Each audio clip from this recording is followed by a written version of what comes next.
Почитувани гледачи, продолжуваме со најавените содржини. Како што е вообичаено, во петок разговараме со колегата Зоран Иванов, новинар за актуелните настани од земјава и од регионот. Колега Иванов, добар ден. Добар ден, повторно. Македонија во изминатиот период има една, не би рекле веќе дежурна тема, туку основна тема, а тоа е промената на Уставот. Целокупното политичко милје во Македонија во еден подолг период се движи во насока да се обезбеди мнозинство во парламентот, да се обезбеди содржина на промената на Уставот и има многобројни предлози, како од опозицијата, и во овој контекст би го додал сега, добивме и посредници под наводници од страна кои што би сакале да учествуваат во пишувањето на Уставот. Може ли да започнеме од оваа позиција, што е всушност прашањето за Уставот и како да се реши? Ова забелешка толку од страна ќе паметам, за ќе прокоментирам. Подоцна мислевте, предпоставувам, на бугарската страна. Така е. Нивниот времен министер за надворешни работи најави дека бугарската страна сака да учествува во промената на Уставот. Ако ние предложиме вака да ја тегавиме работата со Уставот, ќе се јават уште некои други страни веројатно директно да учествуваат во Уставот, како што секогаш не се случува. Мислат дека ни треба помош. Кога внатрешните политички сили не може да се договорат како сега, на пример, власта и опозицијата. Може и до тоа да дојде, за жал. Завчера беше Пленковиќ, хрватскиот министер, кој од ХДЗ припаѓа на таа десна ориентација во Хрватска, и таа во лице му го плесна на претседателот на ВМРО-ДПМН околу уставните промени. Значи, од својот доби малку ќотек. Ово околу Уставот Македонија зема обврска.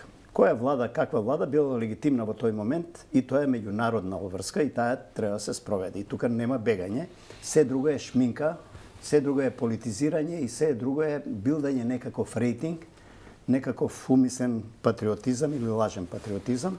И мислам дека што правиме, освен што губиме време како држава и како општество, бидејќи промената на Уставот не е сега само македонска задача, најмалку е бугарска задача, тоа е европска задача, односно е задача на Македонија и на Европската унија. И ние што побрзо, што поскоро таа ја завршиме, порелаксирано ќе биде, ќе можат и партиите да се посветат на своите програми за избори, ќе може Македонија да конечно порелаксирано да застане на тој европски пат, ќе може Европа да добие сигнал дека ние сакаме да се интегрираме и бараме помош од Брисел, од техничка, кадровска, соетодавна, материјална, финансиска, секаква, за да почнеме, што се вели, реформа по реформа, кластер по кластер да се отвораат и нешто да се прави, по цена да се распадне утре или по 10 години или по 20 години Европската унија. Ние реформите мора дома да ги направиме. Мене лично и како граѓанин не ми е јасен и наетот на ВМРО-ДПМН, бидејќи не сакам да верувам дека тие од почеток не знаеле дека оваа врска ќе мора да се заврши така, дека е невозможно да се промени реториката, дека е невозможно да се промени дизајнот на тој договор, дека е невозможно да се влезе во нови преговори со Брисел, најмалку со Софија. Мислам дека дали не разбираат или не сакаат да разберат дека на бугарската страна, на официјална политичка, па ако сакате и на тој историски дел на Софија, на нивната академија на науки, нели тој погото Институтот за историја и сите произлезени од таму, не сите актери кои ја негираат македонското историјата, ја фалсификуваат и тие, можда и ние нешто треба да се види, но факт е дека ако некому не одговара Македонија да ја почне евроинтеграцијата, тоа на Бугарија не ја одговара. А не ја одговара затоа што македонизмот, кој тие го именуваат како шовинистичка теорија, како нешто контра бугаризмот, практично преку европската врата, за сега преку европскиот капиџик, наголемо им влегува. И мислам дека бугарската страна е малку во тој ментален шок, нивната актуелна политика, дека македонци нема, македонство нема, дека историјата ваква или онаква, а сега македонскиот јазик, македонскиот идентитет им гази на европската сцена. И мислам дека тука нашиве треба да бидат по-мудри и опозицијата треба да биде по-флексибилна во смисла да тргне работата со евроинтеграциите, а тие после околу инфлација, цени, не знам, градење, не градење, шајки, не шајки, вие ставивме, ние не ставивме, крадење, не крадење, судство, не судство, нека предлагаат програми и ние гласачите да се определиме. Суштината на ова што го говоревте, го разбрав дека станува збор за единствена државна политика во интерес на државата и граѓаните во период кој што предстои. Дали ќе може да ви поставам прашање кое оди во насока на една ретроспектива од 2006 година, кога на изборите се прави промена на власта и доаѓа ВМРО ДПМНЕ со премиерот Груевски. До 2016 година приказната како мантра се говореше референдум за името или референдум со кој што Македонија ќе станува членка во евроинтеграцијските процеси, а за тоа треба да се изјаснат граѓаните. Очигледно до тоа не дојде. Прашањето не е долго, туку сакам контекстот да го забележите. Дали може да се случи и ова гарнитура на политичари, независно кој е на власта сега, да едноставно не стигнат до договор и да заврши периодот нивни, да дојде повторно до промена на власта и ние повторно во 2024 година да се вратиме на некои позиции во кои што ќе лутаме во однос на тоа што е државен интерес, а не верувам дека тогаш Европска унија нешто многу ќе троши енергија на нас. И вие, Младеновски, и јас и како новинари кои ги и професионално за плата што се вели ги следиме овие процеси со години од осамостојувањето наваму, треба да седнеме да направиме еден регистар временски, колку време Македонија изгуби во вака отво место. Така. Даваме газ, а не е офрлена во брзина и колата стои во место. Или како вели еден колега, илузии се прават дека ние одиме кон Европа, но всушност од надвор политичките партии ги клатат вагоните, ние имаме чувство дека се движиме, а всушност стоиме во место. Дојдовме до таму, кога веќе зборуваме за вагони, да нашите пруги можат возовите да возат со 20 км на час. Ова го немало во феудализмот. Значи, се враќаме назад. И сега ние од солуне наш... Колку ограниченоста на политиката и политичарите може да стагнираат економијата и развојот на државата. Така, сакам да кажам, колку во таа празна политичка реторика губиме време и ништо не добиваме како граѓани, како општество тонеме во, да не зборувам по сите сектори, од образование, здравство, економија и така натаму. Ова кризиве едва ги пребредуваме, некако цела среќа без струја што не останавме зимовска. Но сакам да кажам дека политика на инет не води, значи политика на инет. Точно ВМРО ДПМНЕ и ова актуелно негово раководство знае. Мислам дека мнозинството членови на партијата знаат дека со Бугарија нема преговори. Бугарија едва и чека ние да се откажеме од европскиот пат. Тогаш тие остануваат на ставот дека нема македонци, дека историјата е ваква или онаква, дека не зависат од историската комисија, дека ние може ке правиме некакви компромиси, ајде да не ги нарекуваме повеќе фашисти, бидејќи тоа биле нивните татковци или дедовци. Да не страда оваа генерација, па можеме да најдеме друга формулација. Оставаме тоа на историската образовна комисија, на политичарите меѓу себе, да најдат некој компромис, бидејќи во француските учебници нема веќе германски фашисти, него има фашизам и фашистички окупации, нели? Така. Од историски факти нема бегање. Сакам да кажам дека за џабе го губиме времето. И во субстанца ние практично ја губиме есенцијата на таа независност, самостојност, на квалитет прогрес. на живот, со други зборови. Поминуваат генерации. Македонија е членка на Обединетите нации, таму е нашиот идентитет бетониран, таму е државата бетонирана, единствена држава во светот што го носи брендот во своето име Македонија, единствена народ сме македонците што зборуваме македонски јазик и тоа е запишано на светско ниво. Значи сите стравови околу идентитетот, аман 21 век завршена работа.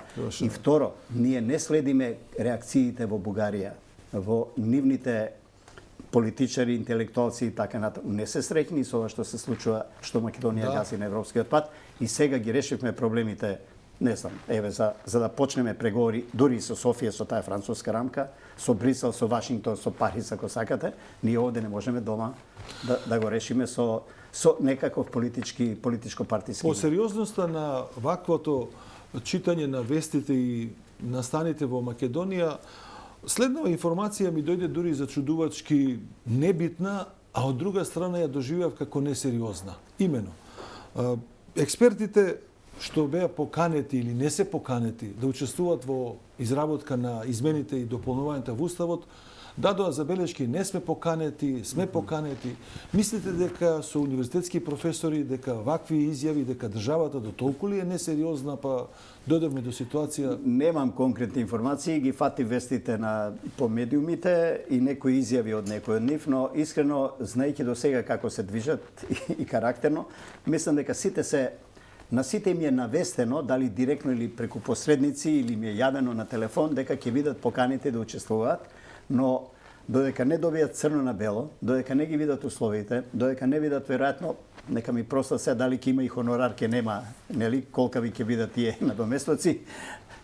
Не е тоа бизарна работа, може би тоа е мотивот што сега викаат или да не добијат конкуренција, нели, плюс, не сме поканети, ако бидеме поканети, тогаш ќе размислиме или ќе видиме или под ова, но никој не постави услови. Верувам дека сите се контактирани, чекаат овие денови да се конституира тоа тело, поканети се еминентни имиња, дури поканета е и опозицијата да предложи, нели, своји имиња во таа комисија, иако мислам дека премногу галама се крева околу тоа, какви ќе бидат амандманите, што ќе бидат, тоа двајца обични правници да седнат, мислам се карикира малку да не ме разберат погрешно, бидејќи во Уставот колку што е сега навестено во тој дел, ништо драстично не се менува, само се додаваат на тие постојните со таа формулација, народите, само се додават други. Ако има некои други барања, на пример од бугарска страна, да не пишува и бугарите, нели, или дел од бугарскиот народ,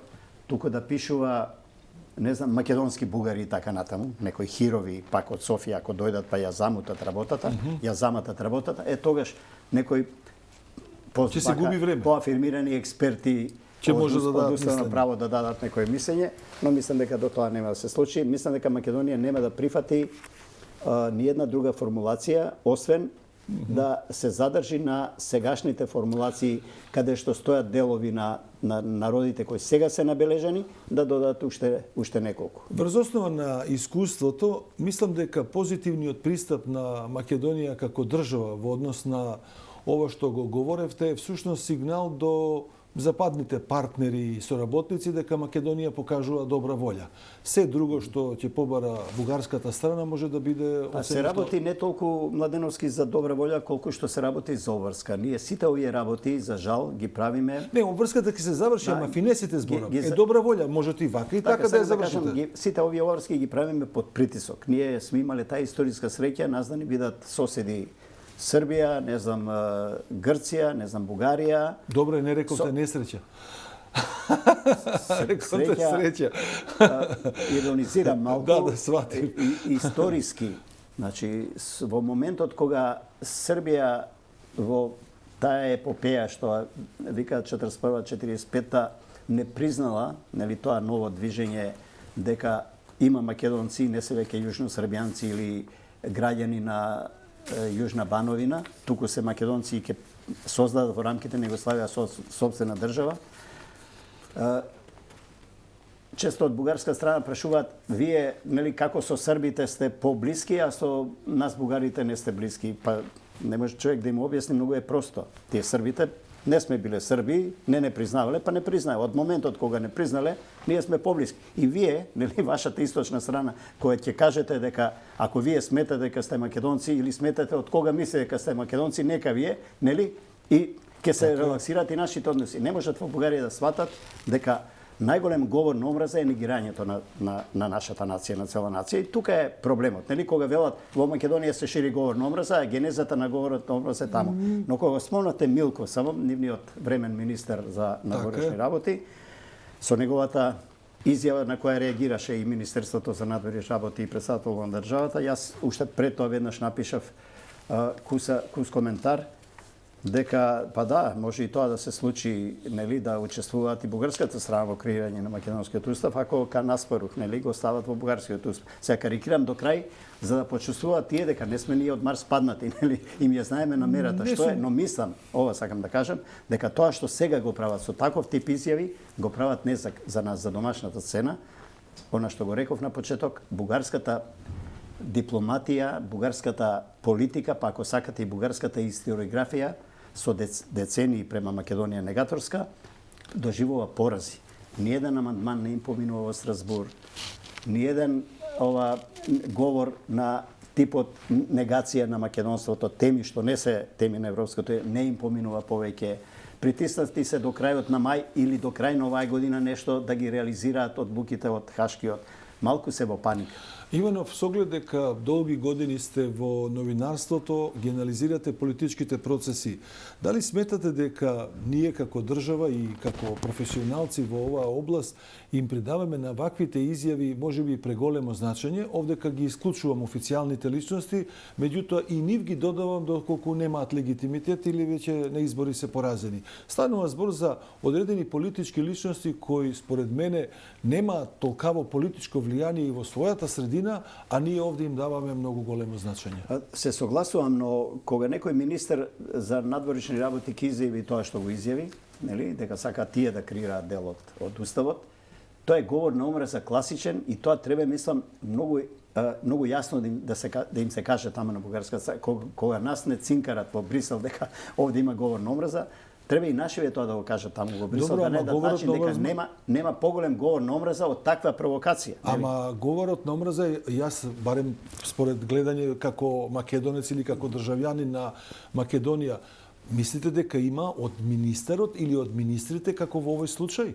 Или има од некој медиум или граѓани? Има разлика? Во конкретниот случај министерот. Да, ама кај Македонија немате министер кој што прави говор на омраза спрема Бугарија.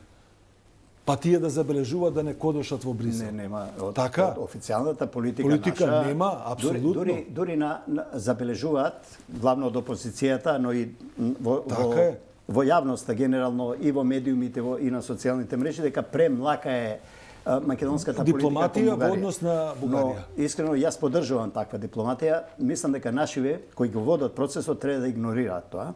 Нека се нервираат таму во Бугарија. Нели? Тука сме ние граѓаните, новинарите, понекогаш да им вратиме за да знаеме дека да им кажеме дека ние ги читаме нивните негаторски политики ги дефинираме како говор на омраза, кога вие негирате цела една нација, нели? Очигледно дека и ова политичко прашање ќе биде актуелно во наредниот период и тоа практично е отворено се до неговото решавање. А сега би сакал да преминеме на една општа тема, а тоа е економската состојба. Факт е дека Македонија е подолг период веќе во криза, меѓутоа не во криза од аспект на она што се очекуваше, недостиг на енергенси и така натаму. Меѓутоа, политиката на високи цени или политиката на замрзнати цени од една страна и секако политиката на покачување на плата. Имате енормно експресно покачување на плата на избрани државни функционери и имате барање на работници од разни органи, државни органи или слични институции кои очигледно тешко доаѓаат до покачување на платата. Да, очигледно и на пратениците и на сите државни функционери тешко ќе им дојде покачување од толков процент, или уште малку па 100%, може би треба да го распуштат Уставниот суд бидејќи тој е виновникот за ова покачување на платите. Но ако забележувате, многу млако реагира и власта, но и опозицијата. Ние забележавме минатиот пат дека нема галама, веројатно на сите и во опозицијата кој ние предложивме нешто правиме, председателот даде еден предлог за во собрание дека владата е надлежна да предложи собрание, не мора ни може и самите пратеници, но тие па молчат. Убаво доаѓа тоа, но мислам дека си наштетуваат самите на себе, не е климата. Мислам, јас очекував за 24 часа да донесат некаков правилник, некаква насока, нешто да институционализираат, за дали тоа во рати некако за 2 години тој процент ќе се стигне, не знам. За малку да не велам дека функционерите, именуваните личности немаат право да зголемување на платите ако се зголемат пензии, не знам, минималната плата, не знам, платите во здравството, во образованието и така натаму и нив им следува. Но ако ваму качувате 6-8% и овде треба да качите 6-8%, нели? Сегам да кажам дека еве и ова акција што на пример Владеачкиот социјалдемократски сојуз го покренува рамо до рамо, нели? Не знам како натаму ќе се одвива, дали луѓето беа на работа или не, но малку луѓе се собираат. Значи тоа е еден силен сигнал за кој треба да се замислат, утре идат избори. Мислам дека луѓето прво бидејќи од другата страна нема голема понуда, на овие наредни избори абстиненцијата ќе биде рекордна. Пред да продолжам со оваа тема, само кусо коментар со оглед дека председателот на државата Пендаровски рече дека владата мора да најде начин да се смени законот или да не се користи оваа привилегија или ова право, како сакате толкувајте го. И ќе продолжиме повторно во анализа на самата ситуација што значи во општеството. Граѓаните се генерално незадоволни и се шокирани од 78% покачување на плата. Тоа ќе има влијание врз нивната определба за изборите? Тоа ќе има влијание луѓето да не излегуваат на избори, веќе никому не веруваат. Да. Прво, опозицијата нема некаква понуда, таа молчи за ова, многу е млака. Власта исто така кокетира денеска, утре, задутре, но еве им време и шанса, нешто треба да направат, да покажат во оваа ситуација, во оваа економска криза, дека и тие по цена на многу труд, а помала плата, да бидат дел од... Може да се случи граѓаните да одговорат на предстојните избори со неизлегување, како прво прашање, а од друга страна, опозицијата која исто е корисник на бенефитот на ова покачување, бидејќи и тие имаат избрани функционери, пратеници или градоначалници, да всушност може да оствари и победа на предстојните избори и на крајот со ова законско решение да биде губитник актуелната влада, а генерално може да бидеме, ако ги имаме политиките, сите губитници. Јас на почетокот тоа спомнав, дека блага и реакцијата на опозицијата. Прво имаат многу градоначалници и тие се привилегирани. Тоа вадењето, малку таа демагогија, ние тие покачувања ќе ги дадеме таму каде што се најпотребни, каде се непотребни, во партиската каса ли?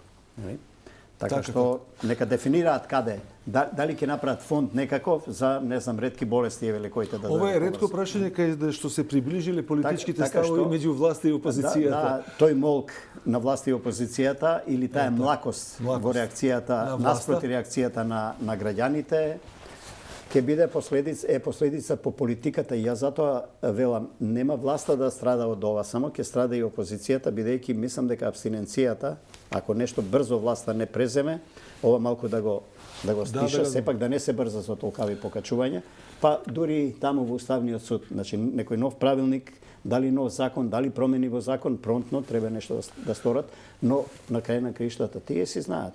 Ако сакаат да останат на власт едните, а другите да дојдат на власт, треба тука да се солидарни нешто да направат. Имаме ли одредени сознанија или анализи или одредени мерки од политиката на владата на замрзнување на цените или практично тие не помогна во намалување на ударот за најсиромашните во општеството? Јас не сум некој експерт на оваа тема, нели? Тоа колегиве со економија кои повеќе се бават, но секое замрзнување на цени во либерална економија знам дека на долг рок не може да држи. Да. Но ако судиме дека цени замрзнува и во една Франција, да не кажам во Хрватска, Словенија, па и во земјите кои не се членки на Европската унија, Србија, Босна и Херцеговина, значи владите кога промптно применуваат ваква мерка, трговците или производителите или не знам кои посредниците, превозниците во едни такви околности, секој сака по нешто да ќари во тоа матно време, во време на криза, и секој си билда дел од својот рейтинг. Ако некој не знам имал профит од 5000 евра месечно, сега сака и во оваа криза малку му се 3000 евра, пак да си ги има тие 5000, тоа го плаќаме ние граѓаните. Ако забележувате, коцкарниците, аптеките, маркетите, само тие функционираат онака, се друго е во некаква криза, затвораат дуќани. Дури маркетите, каде што маржите се веројатно најголеми, инвестираат, градат нови објекти, отварат нови маркети. Не знам, тоа се наши пари од наши џебови, веројатно од некој екстра профит. Но треба да се подржат мерките, зашто ако не замрзнат цените, зошто не се замрзнати? Ако замрзнат, зошто се замрзнати? Секој замрзнување цени. Но таму каде што има дисторзија, каде што тоа замрзнување носи нели штета и по некои бизниси кои утре може да донесат до недостиг на некоја елементарна стока за широка потрошувачка, мислам дека тука државата треба да интервенира, си има инструменти за тоа. Врз основа на вашето искуство во следење на овие настани, дали можете да направите паралела на довербата кога станува збор за мерките што ги носи владата и во контекст на покачувањето на платата? Дали паѓа рейтингот на таков начин сега? Сигурно. Младеновски, прво, колку и да ги оставиме сега функционерите и овие. Да, јас зборам генерално за одредена Колку политика. сега и да се качуват платите и на пензиите и на прво мојта на државата е таа. Таа е. Второ, ќе биде трагедија ако платите се качуваат по основ на земени кредити, а не на остварен Тоа уште полошо. доход овде, нели? Тоа е катастрофа, тоа води кон банкрот. Утре било која влада да дојде, тоа треба да го враќа. Значи, треба ние самите да враќаме наши џебови и да стагнира таа покачувачка инфлација да си го прави своето. Ајде да се надеваме дека овие енергетската криза полека минува, дека ќе се стабилизира пазарот, дека ќе нема потреба од такви мерки и дека ќе почне, нели, истопанството малку да дава резултати, иако тоа заздравување ќе оди споро, поготово кај нас како и кај посиромашните држави како нашата. Во секој случај остануваме со темиве да ги продискутираме во вторник. Јас можам да ви заблагодарам за гостувањето денеска во ова издание. Јас сакам само, бидејќи рековте дека има слободен простор до негде до пред 11 часот. Да. Ако имате мала пауза, јас имам неколку прашања за вас, Славе Може да Младеновски. одиме прво со на рекламите? темата, да, секако на темата ќе ја најавите ви или ќе ја најавам јас, медијацијата. Јас се Вие сте таму согласувам. експерти и мислам дека тоа е тема што ги интересира многу граѓани и мене лично, и мислам дека исто така сега во една обратна улога, јас од овде ќе бидам тој што повеќе ќе прашува, а вие ќе одговарате. Се согласувам. Предлогот на Зоран Иванов е прифатен, меѓутоа пред да го реализираме, предлагам да одиме со рекламен блок.